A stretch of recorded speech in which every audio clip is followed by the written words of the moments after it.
monitoring your altitude?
Welcome to our first tutorial proper. Here we've got the chance to introduce you to the helicopter and explain some fundamentals of helicopter flight. Hopefully, this will prove useful, as I may refer to some of these features or concepts in future lessons.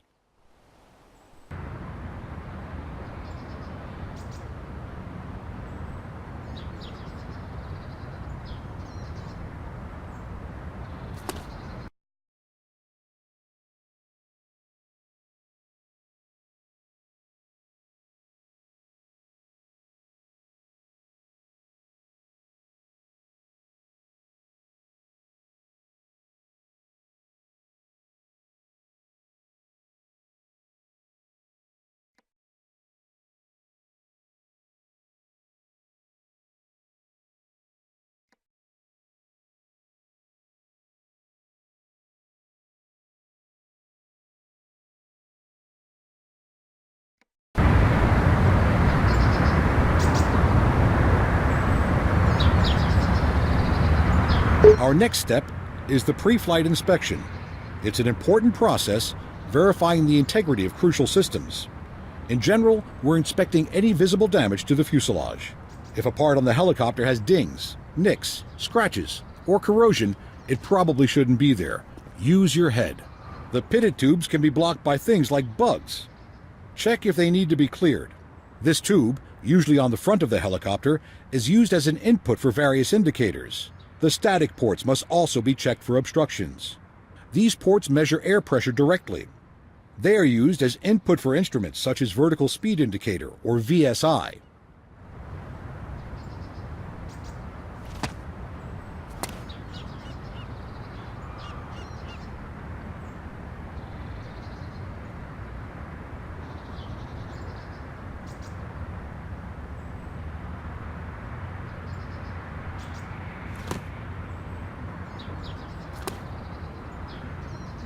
Uh-huh.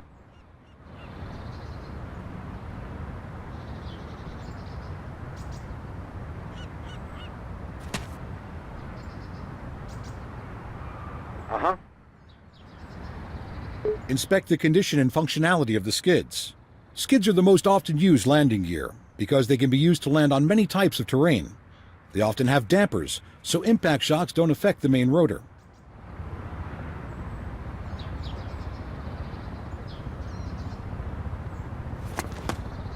That's right.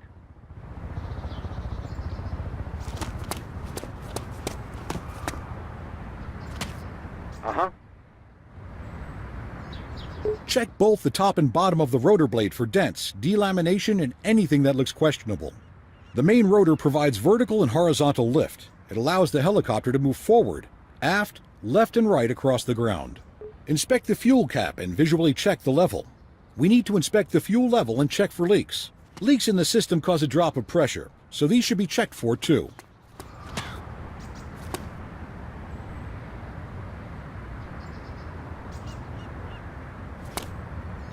Uh-huh.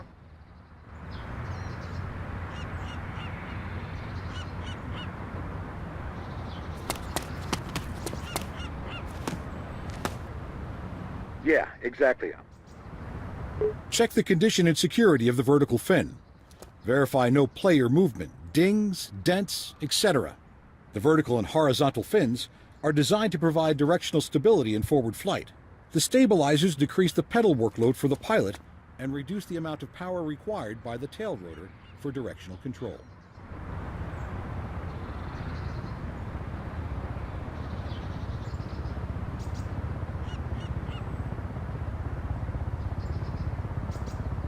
That's right.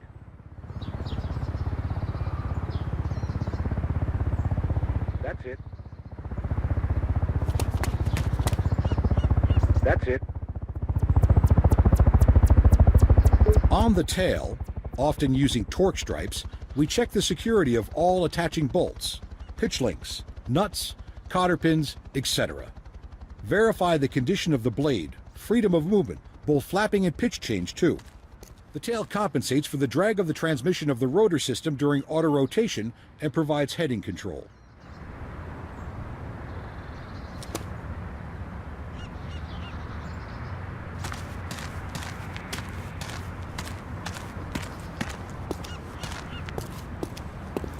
The gauges and cockpit components. Then we'll finish up by covering aspects of the heads-up displays.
Now we'll take a look inside the cockpit, covering the essential components.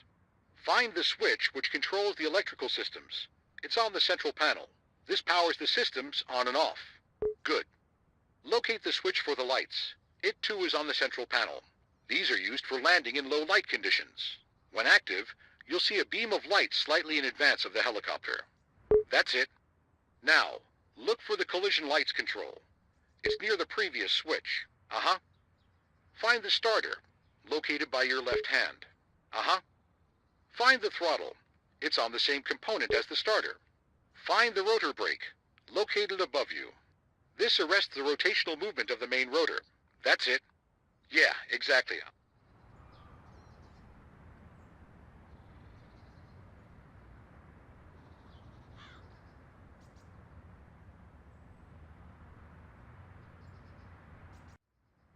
This lesson will cover the basics of starting up and shutting down the helicopter.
The startup sequence varies with every helicopter.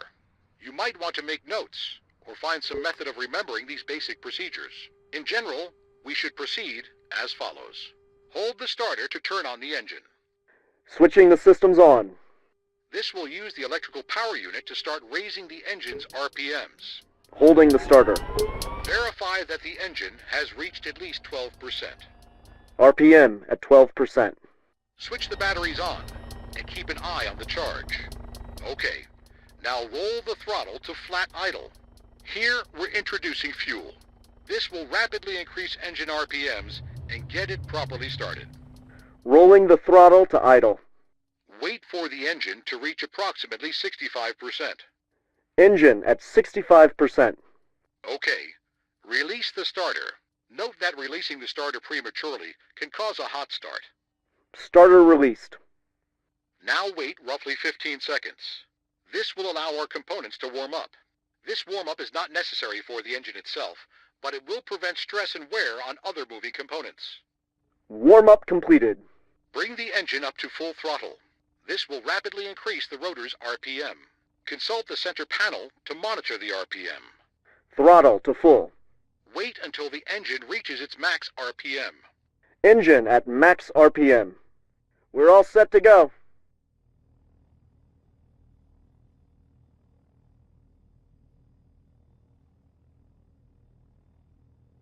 As you might guess, shutting down a helicopter isn't a simple matter of taking the key out of the ignition.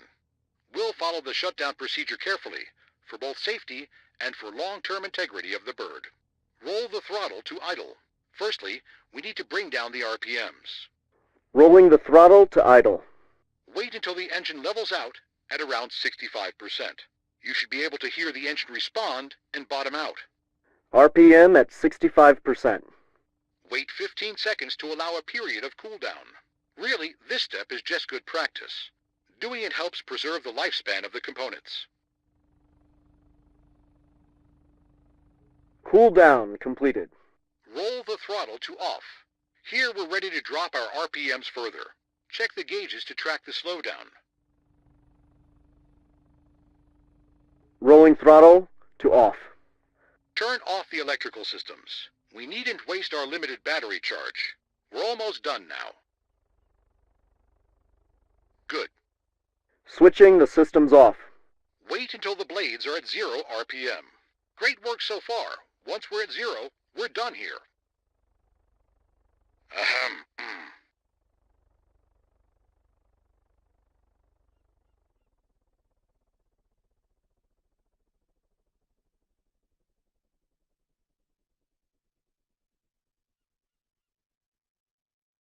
Blades are still. We're all done here.